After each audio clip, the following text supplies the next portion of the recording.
Bonsoir.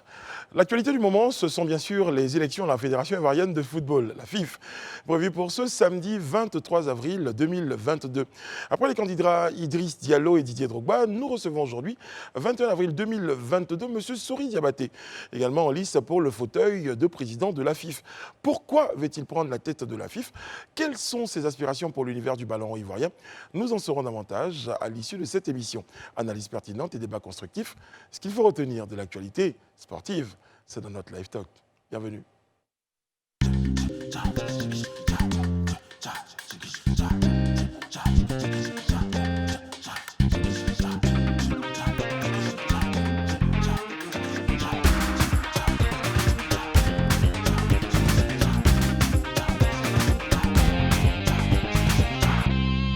Oyez, oyez, nous sommes jeudi et nous sommes très heureux d'être en votre compagnie. Merci de choisir Live TV, d'être très nombreux comme tous les soirs à regarder nos programmes. Et ce soir, actualité oblige, nous parlons de ballon rond, nous parlons de présidence à la FIF. André, bonsoir, comment allez-vous? Bonsoir Brice, ça va, c'est, Alors, bon, on va dire, c'est maintenant une routine, tant que ça va, ça va. Ça va, je regardais la liste des noms, mais vous n'y étiez pas, dit-on, malgré votre grand Vous savez, si je vous explique comment est-ce que, vous avez vu au moment, sur la vidéo, au moment où on donnait le truc, ça s'est coupé. Oui. Mais mon nom était... Barré. Entre les deux. Bonsoir Jean-Marc, comment allez-vous? Je vais bien, bonsoir Brice, merci. On a vu que vous avez de nombreux admirateurs, Des Ah ouais? admirateurs même qu'on ne connaissait pas, qu'on n'imaginait pas. N'est-ce pas? Très bien. Je vais éviter de me prononcer là-dessus. Tous les corps sont à l'intérieur. C'est ça. J'ai remarqué que tu as retiré la pochette. Non, c'est le ouais, style qui va avec. ok. Voilà. C'est en fonction de la tenue. En fait. Voilà. D'accord. Voilà. Un Là, message. je pense que, bon, il y a des gens qui aiment, je Là. crois qu'il y a des gens qui aiment plus les couleurs que moi, je crois. Si, si. Ouais. À propos de couleurs, bonsoir Madame Bleu. Bonsoir Brice. Comment allez-vous? Très bien. Très bien. Et puis notre invité ce soir, nous le disions, fait partie des candidats en lice pour la présidence de la Fédération ivoirienne de football. C'est un vrai bonheur, c'est un vrai plaisir de le recevoir ce soir. Monsieur Sori Diabaté est avec nous. Bonsoir Monsieur Diabaté. Bonsoir. Merci d'être ce soir sur notre plateau. À la suite des autres candidats, pour des questions de calendrier, ce n'était pas forcément pour des questions de classement, c'est juste des questions de calendrier, d'organisation. Monsieur Sori Diabaté, tout de suite, la première question, on l'a dit aujourd'hui, quel est votre état d'esprit à quelques jours de cette élection? Qu'est-ce qui se passe dans votre tête? Une forme de sérénité? Vous vous dites encore, il y a des choses à dire? C'est quoi votre état d'esprit en ce moment? Écoutez, je me sens très bien. Vous savez, ça fait 2 ans quand même que nous préparons cette élection. Parce que, en ce qui me concerne, j'ai commencé à travailler sur cette élection depuis le 1er mars 2020, quand 50 clubs de football de Côte d'Ivoire à Bassam m'ont demandé de candidater pour prendre la succession de M. Sidi Diallo. Et depuis le 1er mars 2020, nous nous sommes mis au travail. Nous avons commencé à réfléchir aux préoccupations des acteurs du football en mettant en place des équipes qui ont travaillé en atelier sur différents thèmes afin de ressortir les préoccupations qui pourraient nous permettre de faire un programme à proposer au football ivoirien. Donc cela fait 2 ans que nous sommes engagés dans ce processus et vous convenez avec moi que quand vous arrivez pratiquement à la fin de ce processus, vous ne pouvez qu'être heureux. Et c'est le cas de Sori Diabaté aujourd'hui. Vous avez parlé justement du football ivoirien. La question c'est, quel est votre diagnostic de ce football-là aujourd'hui? Écoutez, le football ivoirien, il est un peu le football qui souffre d'un certain nombre de maux, comme nous pouvons le voir dans certains pays. Le premier souci que nous avons dans le football ivoirien, c'est le manque de moyens au niveau de nos clubs. C'est le manque de moyens au niveau le manque d'infrastructures, parce qu'il faut pouvoir faire le football sur des infrastructures de qualité. Ça a été un gros souci pour le football ivoirien. Et je me réjouis de savoir que nous allons avoir la CAN maintenant avec 5-6 nouveaux stades aux dimensions internationales, aux standards internationaux, où nous pourrons jouer au foot. Et dans mon programme, vous allez le voir dans les actions en direction des clubs, je pourvois des stades de compétition de proximité. Et donc ça, c'est le premier souci. Il y a un problème d'infrastructure et il y a un problème de moyens, parce que ce qui est vrai souci pour le football ivoirien, c'est son incapacité à conserver ses talents. Tous les joueurs de qualité que nous avons un bon vivier en Côte d'Ivoire. Nous sommes un pays qui regorge de talents à l'état pur et on a une jeunesse footballistique de très bon niveau comparé à certains pays. Et nous sommes aujourd'hui en Afrique considérés comme un pays au meilleur vivier en ce qui concerne le football des jeunes.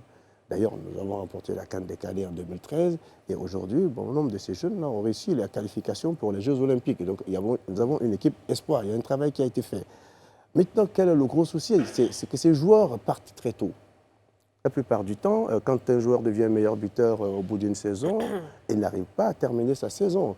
Parce que tout simplement, le bon joueur, on le cherche à l'extérieur et les moyens des clubs étant très limités, ils ont besoin de ressources pour pouvoir fonctionner dans le championnat de Côte d'Ivoire. Nous mettons à disposition des clubs des subventions qui leur permettent de gérer tant soit peu leur fonctionnement, mais pour arriver à un palier, pour être compétitif au plan international aujourd'hui et faire la concurrence avec des pays de l'Afrique du Nord, je parle de l'Algérie, de l'Égypte, la Tunisie ou le Maroc, ben, nous ne sommes pas compétitifs parce que tout simplement, les meilleurs éléments que nous avons dans notre pays vont enrichir les championnats étrangers et vont gagner des Coupes d'Afrique pour ces pays-là et nous restons à la traîne parce que nos championnats se vident de nos valeurs. Mais comment vous comptez financer ces subventions? Je lis ici pour la Ligue 1 que les subventions vont passer à 100 millions de francs sous votre résidence, la Ligue 2 à 50 millions de francs CFA et la Ligue 3, la D3 à 30 millions de francs CFA. Où est-ce que vous allez trouver ces moyens pour financer chaque année ces subventions? Alors, où est-ce que nous avons trouvé déjà les moyens pour faire ce que nous avons fait jusqu'ici? Parce qu'il faut savoir que quand l'équipe qui est là, le comité exécutif sortant, s'est installé en 2011, la subvention était à 38 millions pour les clubs de Ligue 1. Donc nous avons trouvé les moyens pour passer des 38 à 75 millions. La Ligue 2 était à 8 millions, nous sommes passés de 8 à 25 millions. La D3 était à 7 millions, nous sommes passés de 7 millions à 15 millions. Avant de vous dire comment nous allons faire, pourquoi nous proposons 100 millions? Nous avons estimé que le budget moyen d'un club de Ligue 1 de Côte d'Ivoire aujourd'hui, c'est 200 millions. Et nous disons, si le club de Ligue 1 a un budget de 200 millions et que nous pouvons lui apporter 50% de ce budget, c'est déjà pas mal.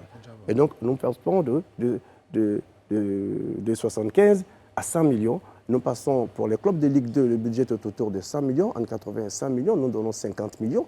C'est-à-dire que le montant que nous donnons, il tient compte du pourcentage de financement que nous accordons aux clubs en fonction des divisions. Et pour les clubs de 3e division, le budget c'est autour de 60 millions. Nous disons, apportons 50%, ça fait 30 millions. Où est-ce que nous les prenons? Mais nous les prenons sur la base, premièrement, des droits télé. Nous avons signé avec un diffuseur, et ce qui nous permet d'avoir des ressources. Certes, le contrat est arrivé à terme, nous allons le renouveler certainement. Nous avons également tous les sponsors et tous les annonceurs avec lesquels nous pouvons travailler. Nous avons également les équipementiers. Donc, il y a tous les opérateurs économiques qui ont besoin de visibilité, qui travaillent avec nous et avec lesquels nous pouvons avoir des ressources pour le football. Et avec ces subventions qui seront remises à niveau, est-ce que vous pensez que les dirigeants de fédération vont aussi, d'une certaine manière, élever le niveau des salaires minimum moyens des joueurs, que ce soit en Ligue 1 ou en D2? Ça devrait se faire. Oui. Normalement, vous savez que si vous Comment avez... vous allez vous assurer du suivi de tout ça? Non, écoutez, la question du salaire est une question entre l'employeur et l'employé. Moi, je suis président de club. Si j'ai un jeune joueur talentueux que je vais faire venir dans mon club, je lui propose un salaire. Et si le joueur accepte la proposition salariale, mais il signe avec moi. Mais s'il n'est pas d'accord, il va trouver un autre club qui va lui proposer un salaire. Mais il faut savoir qu'en Côte d'Ivoire, le SMIC, c'est 60 000 francs. Alors, il faut pas que... Il faut que les gens se disent, on ne va pas signer les niveaux de rémunération des joueurs comme en Europe. Il faut éviter de penser cela. Ce n'est pas possible dans nos championnats en Afrique. Mais qu'est-ce que nous avons aujourd'hui? Nos joueurs, ils touchent 200 000, 300 000, 400 000, autour de 400 000, 500 000 maximum, pour les meilleurs salaires en Ligue 1. Mais en Ligue 2 et en D3, mais en D3, ils ne payent pas de salaire, pratiquement. Il y a quelques quelques clubs qui payent parce que c'est le football amateur. Ouais. Donc, qu'est-ce que vous faites? Vous signez avec un joueur. Et s'il est d'accord avec les conditions que vous posez, vous signez, il est joueur chez vous. Mais pourquoi ce joueur part? Parce qu'il a une proposition ailleurs qui est nettement supérieure à ce que vous lui mettez à disposition ici. Je prends le cas de Karim Benzema. Il n'a pas commencé au Real de Madrid. D'accord. Il a commencé à Lyon. Mais quand le Real le voulait pour la première année, mais le président de Lyon a dit il n'est pas prêt. On peut le garder encore pendant une année. Ils l'ont gardé une année. Ils ont bonifié ce joueur et ils l'ont vendu beaucoup plus cher. Permettez-moi, voilà. M. Souris, de vous couper sur cet exemple parce que c'est vraiment ça rejoint un peu ma question. C'est que la FIFA, justement, a créé des dispositifs pour éviter les transferts des mineurs. Je n'ai pas souvenance que sous votre mandat, donc à la différence de vos deux concurrents, vous étiez là dans ces 10 dernières années, que vous ayez fait jouer cette clause pour empêcher justement qu'on puisse transférer certains jeunes hors justement du cocon familial, parce que c'est ce que la FIFA dit. Là, chaque fois qu'un enfant doit se déplacer, il doit se déplacer avec sa famille, etc. Non. Est-ce que sur ça, après vous allez donner tous les détails, est-ce que sur ça, vous avez fait jouer souvent cette clause? Première question, et qu'en est-il justement des championnats des jeunes? C'est-à-dire qu'aujourd'hui, c'est bien, vous allez les retenir, mais il faut qu'ils puissent s'exprimer, depuis les minimes jusqu'aux cadets, etc. Qu'en est-il vraiment de ces championnats de jeunes-là? Alors d'abord, il faut rectifier quelque chose dans ce que vous venez de dire, M. André Bois. C'est que la FIFA n'autorise pas les transferts normalement des joueurs à moins de 18 ans.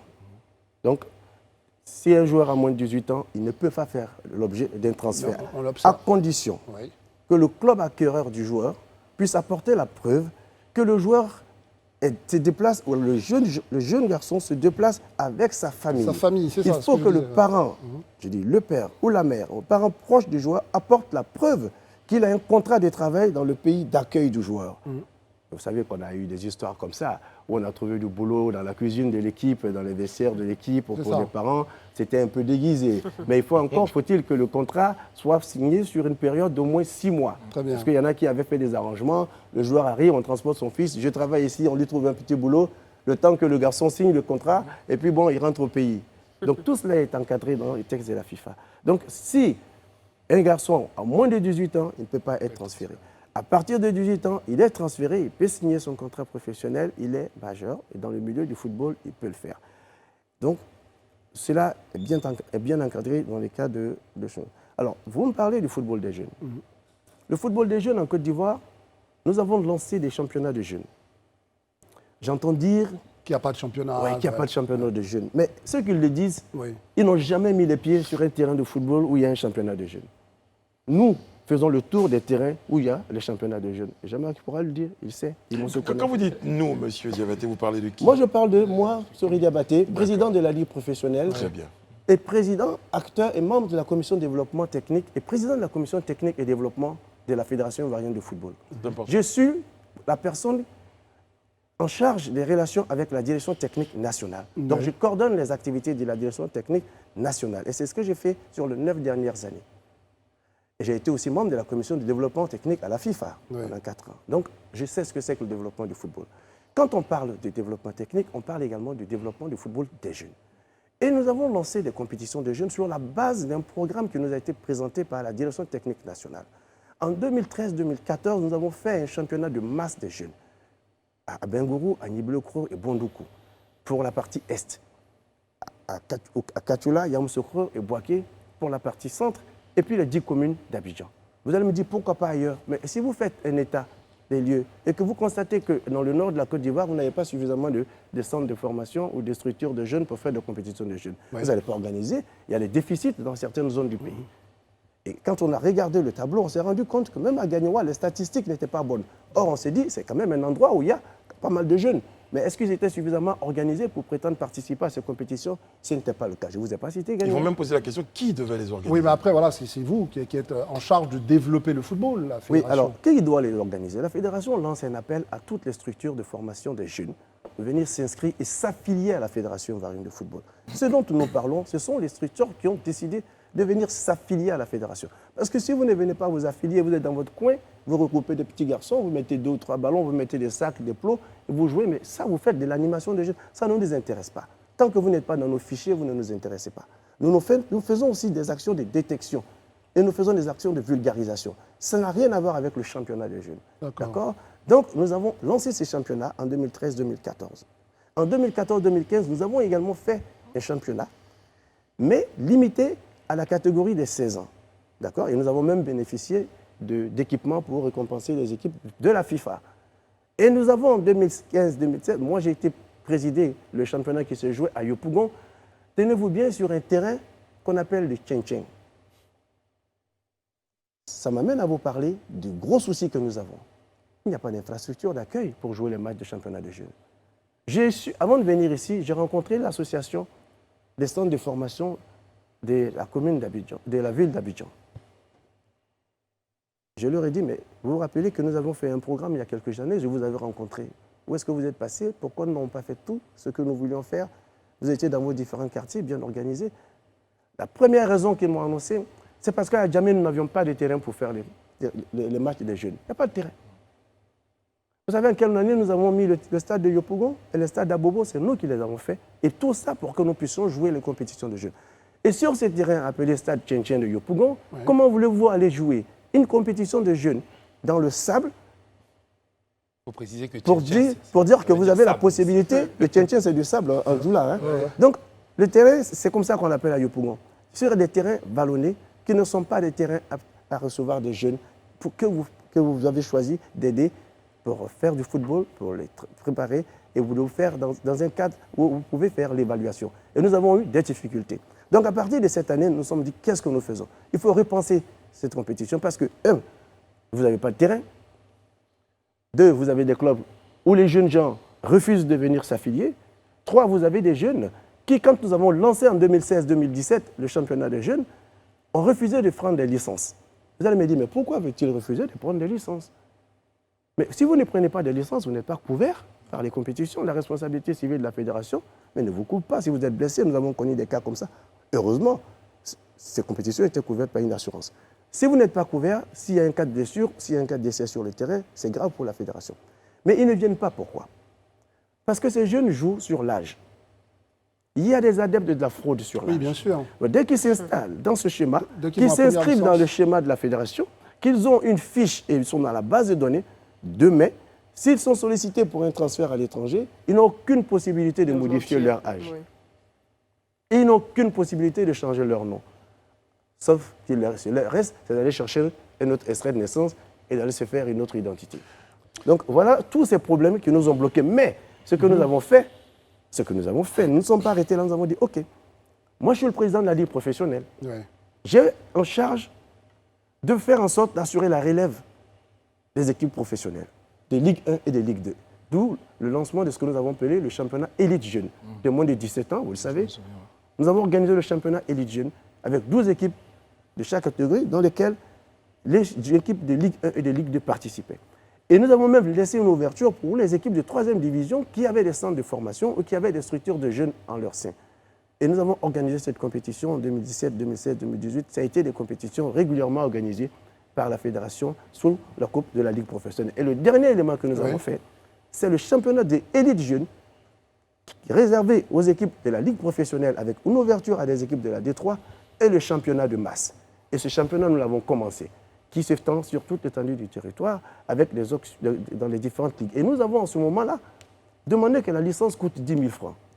Parce que, rassurez-vous, vous avez fait un tollé, les Ivoiriens ne voulaient pas, les responsables des centres de formation, ils ne voulaient pas entendre payer de 10 000, mais ils ont raison. Parce que la licence d'une équipe professionnelle de Côte d'Ivoire, le joueur professionnel de Côte d'Ivoire, vous savez combien coûte la licence dans le championnat de Côte d'Ivoire? J'ai entendu quelque chose comme 1000 francs. Comme 1000 francs. Et vous trouvez que c'est normal? Le jour où j'ai présidé une assemblée générale de la fédération, nous avons inscrit la modification de ce montant pour passer de 1000 francs à 5000, ne serait-ce que le prix de la carte de licence. On n'a pas pu le faire parce que les membres actifs dans la salle ont dit il n'est pas question. Donc, nous avons travaillé et cette compétition, nous l'avons lancée fort heureusement sur la saison qui s'est achevée. Avant que nous partions, ce championnat, nous avons pu le lancer avec la licence à 10 000. Mais nous avons été stoppés par la Covid. Alors, on ne peut pas dire qu'il n'y a pas eu de championnat du tout. Non, c'est bien de rectifier tout ça. Il y a des efforts qui ont été faits et je suis désolé de le dire. Certaines personnes ne s'intéressent pas au football de jeunes. Excusez-moi de le dire. Vous savez, ce qui intéresse certaines personnes, c'est l'équipe nationale de Côte d'Ivoire. Quand on joue au stade de Fort-Boigny, à EBMP, ou quand on joue à l'étranger, bien qu'on est là. Et on s'appelle dirigeant du football ivoirien, mais on n'est là que pour le match de l'équipe nationale. Or, le football, ça tient compte de la sélection nationale, ça tient compte du football professionnel et du football amateur. Il faut dire à ces gens que le football professionnel ne représente que 2% des acteurs du football mondial.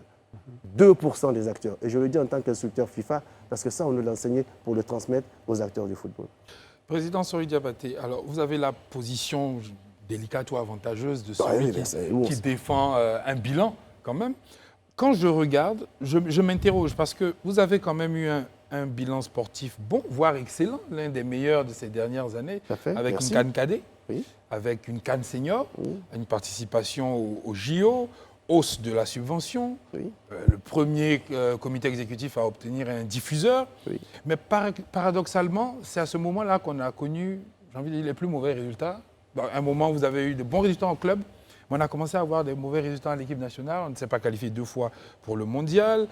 Et il a commencé à avoir une mauvaise relation avec les clubs, avec les membres de l'association, parce que c'est là qu'il y a eu le GX et tout. Et puis, cette suspicion de mauvaise gestion, mauvaise gouvernance, j'ai envie de dire, à quel moment ça a basculé, à quel moment ça a glissé, et avez-vous l'impression que c'est légitime qu'il y ait ces suspicions, ou là vous pensez que c'est véritablement une cabale?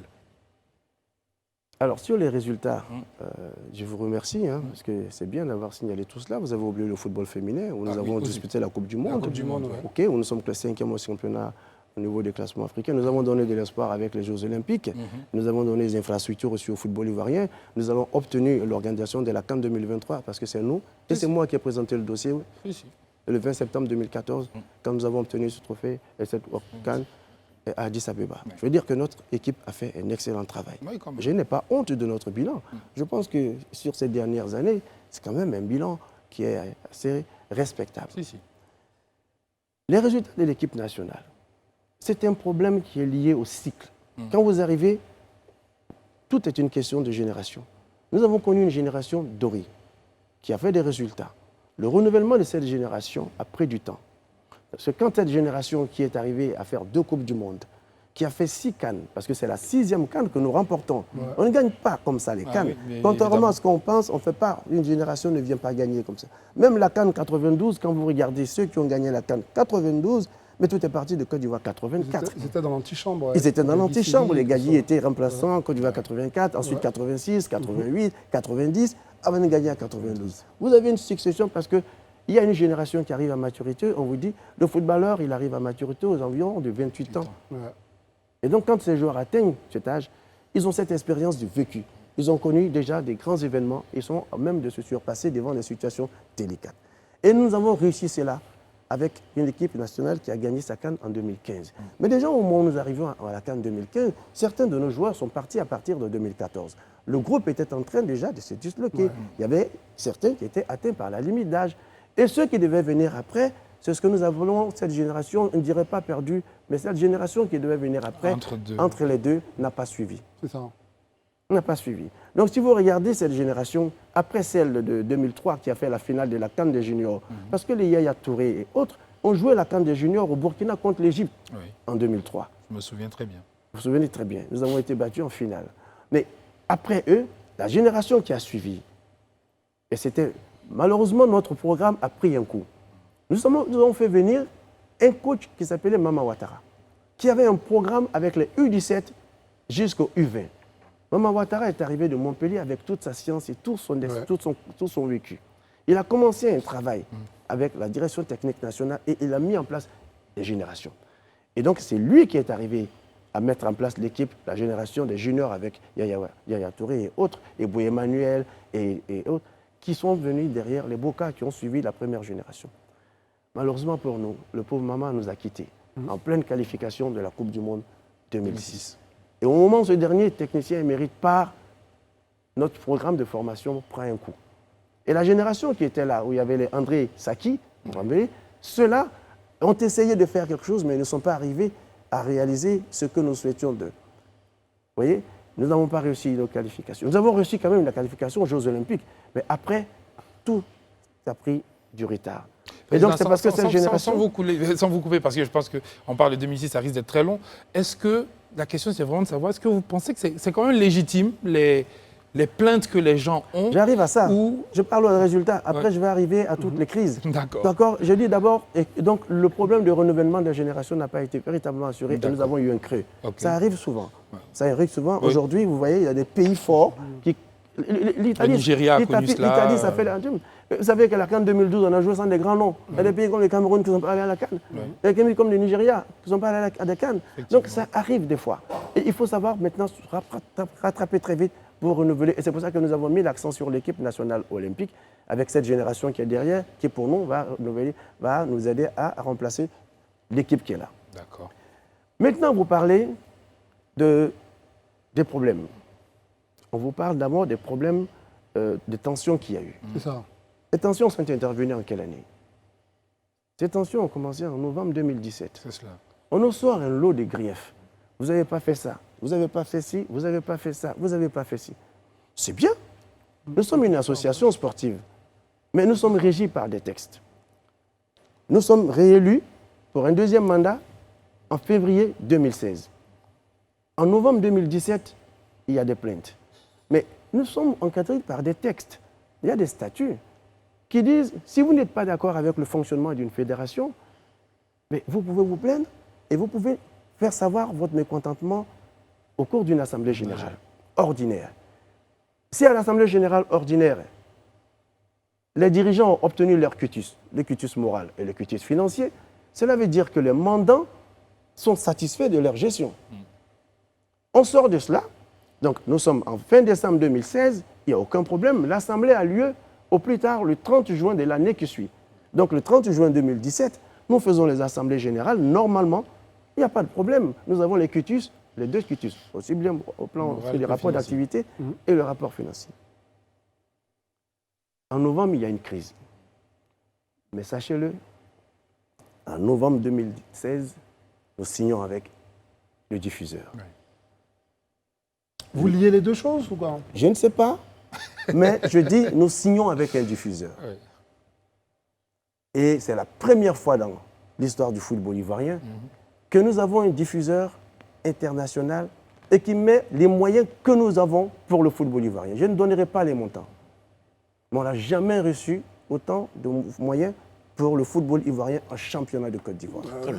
Alors, Ça aussi, on peut donner les montants, peut-être juste après notre point. Ça aussi, on vous l'a reproché de ne pas, Alors, communiquer sur les montants. Non, mais on ne communique pas parce qu'il y a une clause de confidentialité dans le contrat que nous signons avec nos partenaires. On va en parler juste on après va la en parler pause, juste parce après, que la oui. confidentialité, ça n'existe pas. On sait, pour la Première Ligue, on connaît les montants, la Ligue 1, on connaît les montants. Enfin, ouais. Oui, mais vous ne connaissez pas les montants par des informations officielles. Vous avez des moyens de tourner pour avoir les montants. Ouais, donc c'est ce qu'on voulait On va avoir. pendant la pub, on va voir. On va, si on arrive à vous soutirer les montants là, pendant la pub, par des moyens non officiels. A tout de suite pour la pub. Nous sommes de retour sur le magnifique plateau du Live Talk pour la deuxième partie de notre entretien. Notre invité ce soir est M. Sori Diabaté. Je rappelle, il est également président, enfin, il est candidat à la présidence. Ça va. Oui, je fais deux fois, c'est la piste là-haut. Donc je fais C'est pas mal. Non, je fais exprès maintenant pour chacun. Il est taquin, le président. Candidat en liste donc à la présidence de la Fédération ivoirienne de football. Eh bien, vous terminez tout à l'heure la question sur la question de Jean-Marc à propos des problèmes. Oui, j'étais en train de dire que nous avons signé en novembre 2016 avec un diffuseur. Et 2 semaines après la signature avec ce diffuseur, des problèmes sont survenus. Au sein même du comité exécutif, certaines personnes ont commencé à graisser des dents. Ouais. Et pourquoi? Je ne vous dirai pas sur le plateau, parce que quand même, ce sont des choses qui restent en interne. Et puis bon, on a constaté que des clubs se sont réunis au sein d'un groupement, voilà, les appelés G29, qui a évolué après, jusqu'à arriver à G42. Mais il faut savoir que quand vous avez la majorité plus 1, vous avez la possibilité de demander au comité exécutif de la fédération de convoquer une assemblée générale extraordinaire. Et c'est ce qu'ils ont fait. Ils sont dans leur bon droit.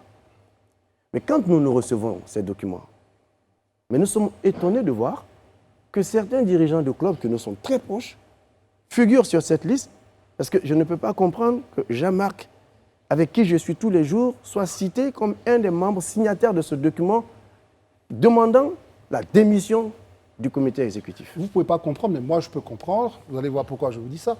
Parce que c'est de ça qu'on parlait tout à l'heure, la transparence. C'est-à-dire que s'ils ne sont pas au courant du montant de cet accord de 5 ans entre vous et Canal+, Pour ne pas les citer. Ouais, mais c'est pas grave. À un moment, ils peuvent légitimement grincer. Et je pense aussi, pour avoir une idée, est-ce que c'est pas ce qui, du coup, a pourri un peu l'état d'esprit même des Ivoiriens sous votre mandature? Parce que finalement, vous avez fait de belles choses, mais tout ça a brouillé, on va dire. Mais alors, il y a ce point de vue-là, mais il y a surtout que si vous voyez sur votre liste Jean-Marc Seka, avec qui vous êtes tous les jours, est-ce qu'il a vraiment signé ou on le cite sans son accord, par exemple? Non, non, je crois qu'il faut savoir ceci. Quand nous avons obtenu l'accord de signature avec le diffuseur, nous avons organisé une séance de signature et nous avons invité avant la séance de signature avec le diffuseur. D'accord. Il faut savoir que c'est un contrat qui n'engage que le club de la Ligue 1. En ma qualité de président de la Ligue, le bureau de la Ligue a reçu les clubs de Ligue 1. Ils savent tous le montant du contrat. D'accord. Ils savent tous les conditions parce que nous sommes obligés de leur donner les conditions et tous les engagements. C'était bon qu'on le sache. Donc ils savent tous les engagements que nous avons pris et nous leur avons donné toutes les clauses du contrat. Ils savent eux aussi qu'en tant que club diffusé, il y a des attitudes qu'ils doivent avoir. Et nous avons une deuxième réunion pour leur présenter avec le diffuseur toutes les clauses relativement à leur comportement sur ce contrat. Donc, ce n'est pas ça le problème. Très bien. C'est loin de ça. Donc, quand vous recevez un tel document, vous vous dites, il y a quelque chose qui cloche. Donc, nous prenons la peine d'appeler quelques dirigeants de club. Dites-moi, est-ce que vous avez demandé la démission véritablement du président Sidi Diallo? Le club te dit non. Moi, on m'a donné un document pour convoquer une assemblée générale extraordinaire dans lequel il y avait un ordre du jour qui mentionnait 4 points.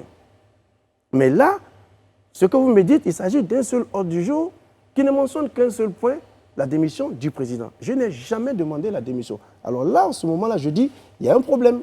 Ouais, c'est pour ça que je disais tout à l'heure. Il y a un problème. Alors, qu'est-ce que nous faisons ce jour-là, le 29 novembre? Je suis à mon bureau jusqu'à 22 h. Je prends la peine de téléphoner à certains dirigeants de club cités comme étant membres de ce G42. Et c'est en ce moment-là que ces dirigeants de club me disent, monsieur, je n'ai pas signé ce document. Le document que j'ai signé, c'est pour vous convoquer que vous convoquiez une assemblée générale extraordinaire avec 4 points à l'ordre du jour, tel point, faites le point de tels événements, faites le point de ceci, faites le point de cela. Ça n'a absolument rien à voir avec la démission.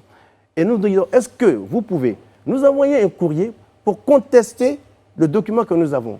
Et nous répondre le lendemain en nous transmettant un document avec les éléments qu'ils ont, en disant, voilà le document que j'ai signé, qui n'a rien à voir avec le document. Alors, on s'est dit, il y a du faux. Il y a du faux. Sur le champ, on passe de 42 à 38. Nous poussons encore nos investigations. Il y a 4 autres qui sortent qui disent, nous n'avons jamais signé. Donc, de 42, on tombe à 34. Donc, la convocation de l'Assemblée générale extraordinaire n'est plus se faire. Et ce document avait été transmis à la FIFA. Et la FIFA a répondu pour dire, monsieur, vous n'êtes plus dans vos droits, parce que vous n'avez plus les 50% plus 1, vous avez 42. Donc, malheureusement, pour eux, on n'est pas arrivé à faire cette Assemblée générale qui devait demander la démission du président, parce qu'il y a eu derrière le président plus la majorité, enfin, il y avait la majorité des clubs qui étaient du côté de la FIFA. Donc, on n'est pas arrivé à cette Assemblée générale extraordinaire. Voilà comment commencent nos problèmes. Mais après, les problèmes, on les reçoit à l'Assemblée générale, normale. Mais les camps, il y a 2 camps. Il y a les pro-COMEX et puis il y a les contre, les opposés au COMEX. Ça dure quoi? On fait 2017, 2018. On va à l'Assemblée générale, on convoque les clubs, tous les clubs à l'Assemblée générale le 30 juin 2018. C'est là, la tribune, nous devons nous expliquer. Parce que tout ça, ça commence en novembre, décembre 2017, on rentre dans la nouvelle année 2018. Au moment où nous convoquons l'Assemblée générale, l'endroit où nous devons nous expliquer, ou l'endroit où toutes les questions doivent nous être posées sur le fonctionnement de la fédération, au moment où nous sommes à Yamoussoukro, la dissidence convoque une réunion dans un hôtel de la place pour empêcher un certain nombre de clubs de se rendre à Yamoussoukro. Mais nous avons quand même le quorum. Nous faisons l'Assemblée générale avec une absence d'une bonne partie, parce qu'on est 45 sur 81 à cette Assemblée générale. Depuis, nous n'aurions pas eu le quorum. Donc, il n'y a pas de possibilité de discussion. Et la discussion n'intervient que devant la FIFA.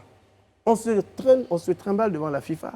Et quand on arrive à la FIFA, on nous dit, parce qu'ils ont écrit à la FIFA. Il faut que vous sachiez ce qui s'est passé. Ils ont écrit à la FIFA pour dire, voilà, ça ne va pas, il y a un problème de choses de gouvernance. Mais on a les quitus. Quel est le problème de gouvernance? On va à la FIFA vous dit, retournez en Côte d'Ivoire. C'est un problème qui concerne le football ivoirien. Et dans vos textes, vous avez tous les éléments pour pouvoir gérer cette question. On revient en Côte d'Ivoire. Et on continue à travailler et on lance des appels à la réconciliation. Et le février 2019, je suis le premier, dans un hôtel à Cocody, à inviter tous les clubs, pro-Sidi, pro-X, à une rencontre à Cocody, pour demander de mettre balle à terre. On appelle à la réconciliation. On demande pardon et on demande de pardonner pour tout ce qui a été fait. Ce jour-là, des dissidents sont venus et nous nous sommes expliqués. Et c'est ce qui fait qu'à l'Assemblée générale de 2019, pour une fois, depuis 2012, c'est la première fois où nous avons tous les clubs réunis au cours d'une Assemblée générale, tous les 81 membres actifs. Nous avons trouvé la moyenne. Et nous entrons dans la salle et le président de la FIF prend la parole pour demander pardon à tout le monde, pratiquement les larmes aux yeux, pour dire j'ai pu faire des erreurs, mais nous sommes des frères, faisons la réconciliation. Et je pense que depuis là, nous avons commencé à faire la réconciliation. Donc, il s'est parti sur des informations qui ont été d'ici, ici et là. Parce qu'on a fait croire on a fait croire. Moi, j'ai rencontré des dirigeants du club. On a fait croire au club que sur le contrat du diffuseur, il y a un pourcentage qui a été payé et qui a été mis à la disposition du président de la fédération et de ses amis. Donc, tout est parti de là, de cette 25%. clause qui n'existait pas. 25%. On met au défi quiconque d'apporter cette preuve. Les responsables de Canal sont là. Les fonds ont été virés. Et nous avons été obligés, quand j'ai rencontré ces dirigeants, il m'a dit, mais président, je suis au GX parce que j'ai eu cette information. J'ai dit, mais tu me connais, pourquoi n'es-tu pas venu me voir pour que je te donne les informations? Et nous avons été obligés de réparer tout ça dans les assemblées qui ont suivi. Et les comptes sont là, les fonds ont été virés sur les comptes. On n'a pas touché un franc. Mais parce que les gens pensent que nous avons fonctionné comme par le passé. Il y avait par le passé une régie à la fédération qui prenait un pourcentage sur les contrats. Mais quand nous sommes arrivés, il n'y avait pas de régie. Nous avons décidé de discuter nous-mêmes directement avec toutes les parties. Très bien. Donc, à l'aune de tout ça, c'est vrai que ça fait beaucoup de problèmes. Aujourd'hui, voici, j'allais dire, une nouvelle ère qui va s'ouvrir. Comment vous allez faire en sorte de vous appuyer sur les acquis aussi du Conor FIF avec comment vous appelez ça, la gouvernance, toutes ces nouvelles commissions qui ont été créées, tout ça. Comment vous allez vous appuyer sur ça pour qu'on puisse éviter, en plus vous avez l'expérience, ce qui s'est passé dans le passé? Il faut être transparent. Et vous prenez le 10e point de mon programme. Ouais. Vous avez vu, j'ai marqué qu'il faut créer un cadre qui permette d'éviter tout ce qui s'est passé. Le premier élément, j'ai demandé à créer un conseil d'honneur. Le conseil d'honneur, c'est une structure qui va avoir en son sein des personnes qui ont rendu d'éminents services au football ivoirien. Il y a certaines des personnes qui sont respectées et qui ont occupé des places importantes dans notre football. Et ces personnes-là doivent pouvoir intervenir en cas de crise pour pouvoir parler à tous les acteurs du football parce que ces personnes inspirent respect. Elles ont récupéré des responsabilités et savent pouvoir parler à toutes les parties. Et donc ce conseil d'honneur, ce seront des membres d'honneur avec un président de ce conseil d'honneur à qui le comité exécutif va de façon trimestrielle déjà rendre compte de sa gestion. C'est-à-dire que nous n'allons pas attendre une année pour les inviter, les mettre dans un coin de la salle lors d'une assemblée générale pour dire venez applaudir, oui vous êtes le membre d'honneur et puis ils partent. Non, nous allons les informer de façon régulière. Au moins une fois par trimestre, ils auront les états trimestriels de la fédération et ils seront informés de la gestion de la FIF. Nous avons décidé de créer un médiateur de la FIF qui, pour tous ces cas conflictuels, soit à mesure d'appeler les parties à la négociation. Et nous avons décidé aussi, le deuxième élément de ce chapitre, c'est de mettre en place une politique d'information, de la transparence financière. Ouais. Qu'est-ce qui se passe aujourd'hui? Vous avez, dans les textes, la possibilité d'organiser des assemblées générales. Mais nous organisons une assemblée générale ordinaire une fois par mois, par an. C'est-à-dire que quand nous quittons juin 2000, un an après, nous nous retrouvons. Mais pendant ce temps, il y avait beaucoup d'informations qui circulent et sur lesquelles vous ne pouvez pas tous les jours intervenir pour dire ça c'est faux, ça c'est faux. Et nous avons décidé d'anticiper. Même titre que nous allons donner des informations de façon régulière au Conseil d'honneur, nous allons en faire autant pour les membres actifs.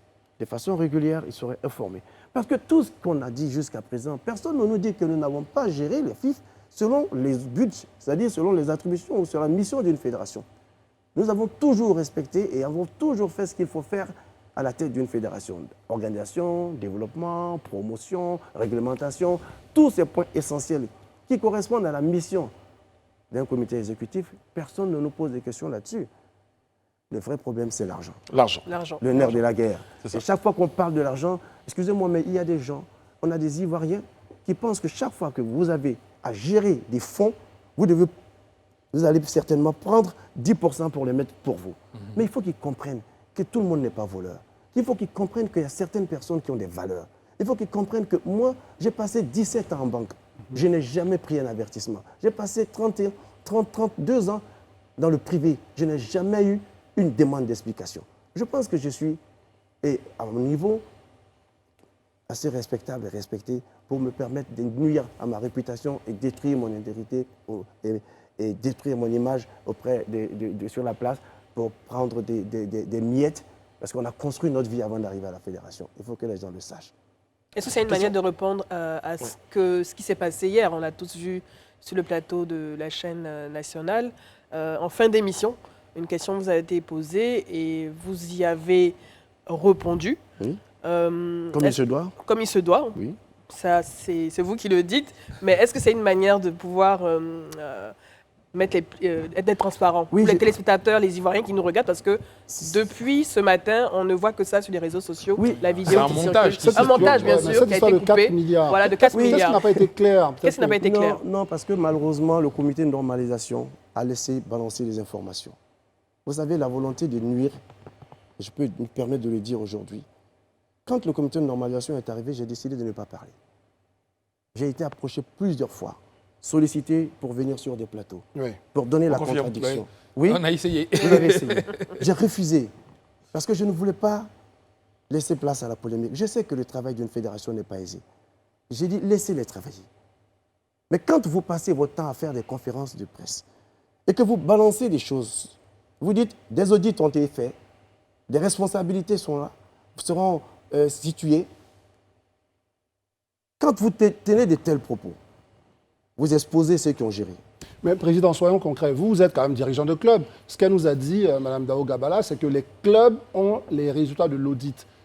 Entre nous et vous, j'allais dire le collège électoral, il est clair que tout le monde connaît les résultats de ces audits. Tout le Ceux monde, qui vont voter. Tout le monde connaît le résultat Ok. de ces audits. Tout le monde s'est retrouvé à l'Assemblée générale passée, qui devait se prononcer sur le quitus financier. Et à la majorité des clubs présents, nous avons obtenu le quitus financier. Ce qui veut dire que nous sommes dégagés de toute responsabilité en matière de gestion financière de la fédération. Contrairement à ce qu'on voulait faire.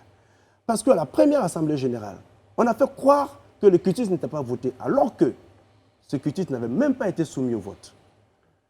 À la première Assemblée générale qui a été reportée, où il y a eu déjà le quitus sur le rapport d'activité, on devait passer au vote du quitus financier.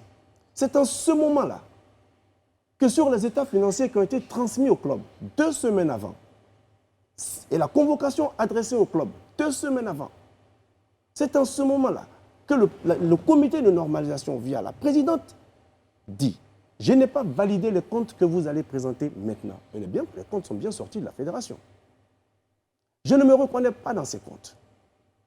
Alors, si, monsieur le commissaire aux comptes, vous avez certifié ce compte, mais moi, je ne les ai pas approuvés. Or, un commissaire aux comptes ne peut se prononcer, ne peut faire certifier un compte que s'il a été validé, c'est-à-dire que s'il a été arrêté par l'organe de gestion. Mais l'organe de gestion, c'était l'ex-comité exécutif, C'est ça. mais qui n'est plus en place, mais qui fait office d'organe de gestion.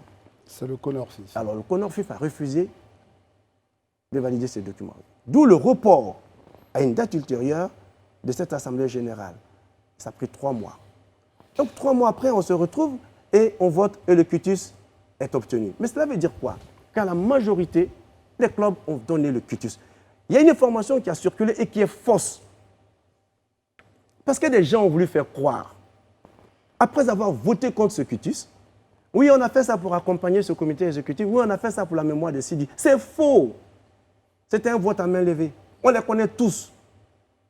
On les connaît tous. Tous ceux qui ont voté contre ce quitus, on les connaît tous. Donc, ce n'est pas la peine de venir après, derrière, faire des petits papiers. Non, on a fait ça pour la mémoire de Sidi. Vous avez donné des instructions la veille à une réunion dans un hôtel de la place pour demander à des dirigeants de club de voter contre ce quitus. Ne venez pas derrière dire ici. Donc, il faut que les choses soient très claires. C'est bien noté. Vous avez compris? Donc, cette affaire de 4 milliards, on va en parler. On va à la pause. À la pause. Et Je suppose on on en permet parle, à nos téléspectateurs de bien s'installer parce qu'on parlera de cette affaire de 4 milliards. Il faut qu'on en parle. Vous nous regardez sur les canaux 206 du bouquet Canal+, et numéro 6 de la TNT. Vous êtes sur Live TV. Notre invité ce soir est M. Sori Diabaté. On parle de 4 milliards. On a entendu ce chiffre-là. Quelle est l'histoire autour de ces 4 milliards? Est-ce que vous avez vraiment pris ces 4 milliards, monsieur? non, nous n'avons pas pris 4 milliards. La question est belle. Hein. Non, elle est simple. très belle, elle est importante parce qu'il y a encore, on va aller, et vous allez me laisser le temps d'expliquer, parce qu'il y a des bons malins qui ont commencé à travailler sur les réseaux sociaux. Ouais. Ils ont passé l'élément de la télé hier, Ça a été découpé. et découpé, on passe un bout de phrase, et on coupe, et après on laisse la réponse d'Idriss. On ne le laisse pas expliquer. En laissant dire, oui, vous étiez ensemble, ça veut dire que vous avez bouffé ensemble. C'est pas ce que j'ai dit. Et je vais vous expliquer. Très bien. Il y a eu, à la demande du président de la Fédération ivoirienne de football, une mission de l'inspection générale de la FIF, à la FIF. Ouais. L'inspection générale d'État. D'État, ouais. Parce que le GX avait écrit à l'inspection générale d'État pour demander un audit, une inspection sur les fonds que l'État met à la disposition de la FIF. La FIF ayant été auditée, ayant subi une mission d'inspection en 2017, l'inspection générale d'État a refusé de faire une autre mission en 2018. Parce qu'on a un rapport de mission 2017 où il n'y a rien eu. C'était normal, tout était normal. Et en 2018, quand on nous écrit, quand il y a cette nouvelle demande, l'inspection générale d'État refuse de faire cette mission. Et le président de la fédération dit, OK, il n'y a pas de souci, je veux que les choses soient très claires et je veux être transparent. Moi-même, je vais écrire à l'inspection générale d'État pour demander une mission d'inspection sur les fonds de l'État. Mais je ne vais pas me limiter à mon mandat, parce qu'eux, ils demandaient de 2011 à 2018. C'est ça.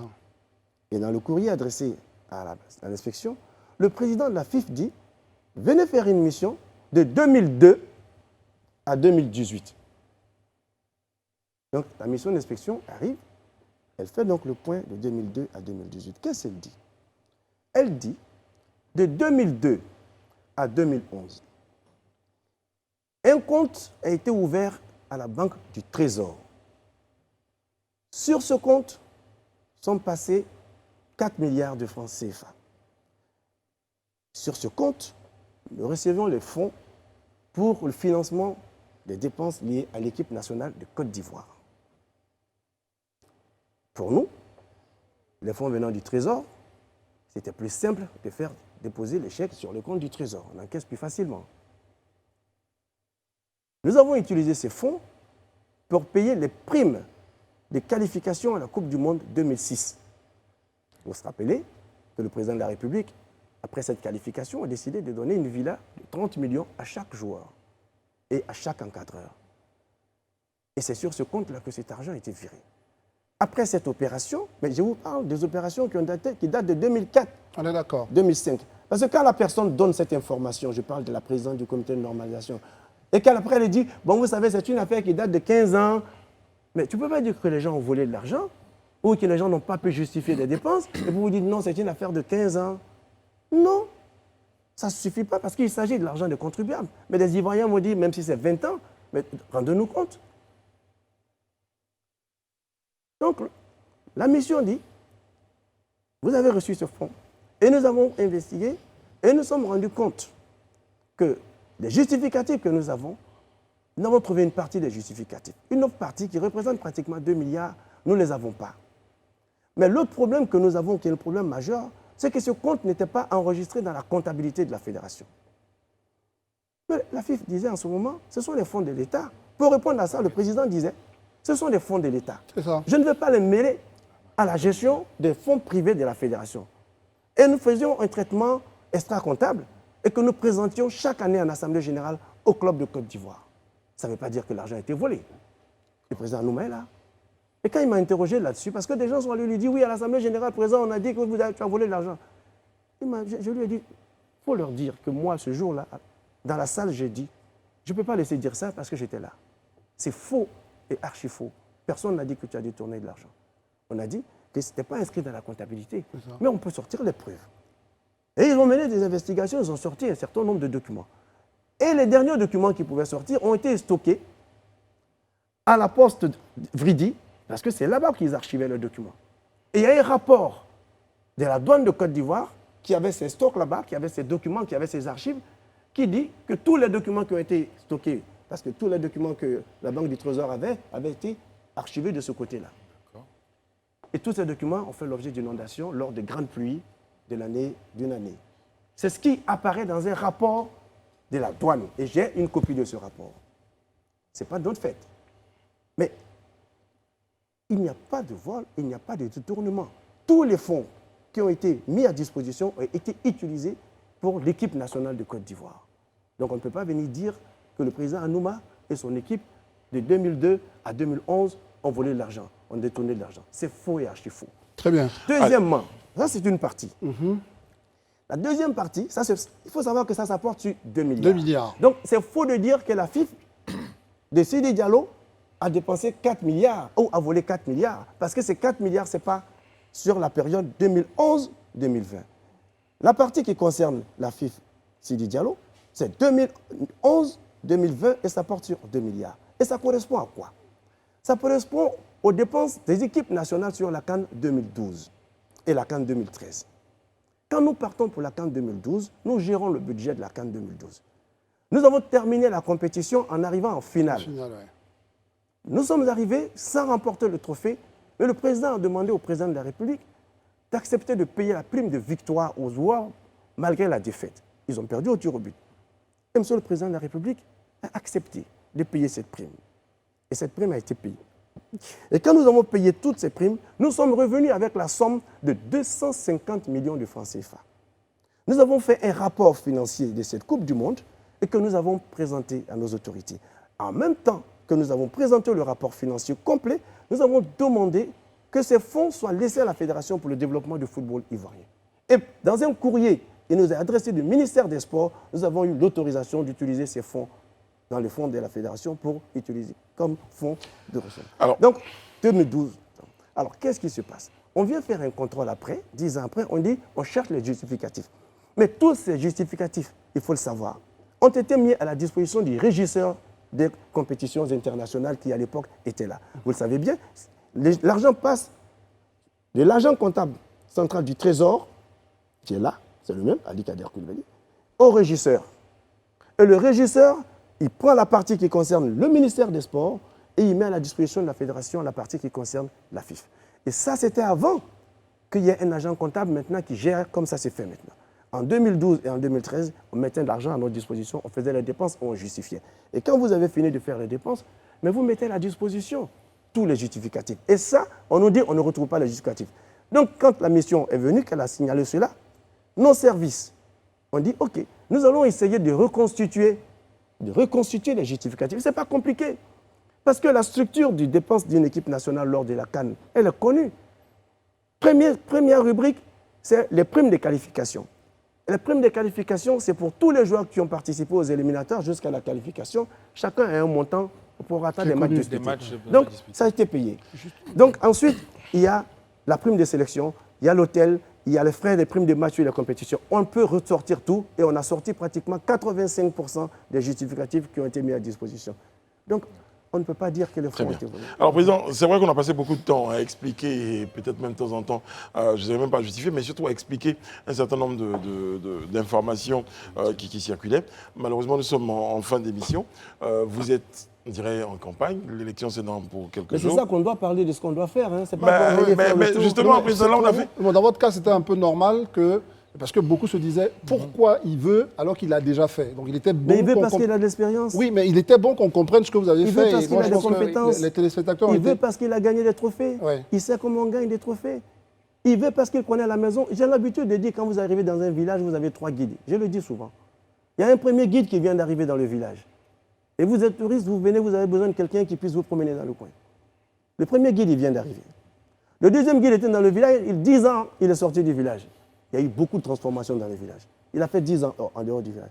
Et le troisième guide, il est là depuis tout le temps. Il a fait 18 ans dans la maison. Il connaît tous les recoins, il connaît tous les endroits et tout. Il peut reconstituer tout le musée du village. Il peut vous montrer tous les endroits qu'il faut. Il connaît tout ce qu'il faut pour vous orienter dans votre mission. Ça ressemble un peu à la réalité, ça, non? Mais je ne sais pas. Je fais de la fiction de temps en temps. Justement, à ce dernier guide-là, souvent on a envie de dire, mais c'est à ce guide-là aussi qu'on reproche tous les trous qu'il y a dans le village. Non, il n'y en a pas. Parce qu'il a fait gagner des trophées. Parce que ce guide-là, il a fait gagner des lauriers à la Côte d'Ivoire.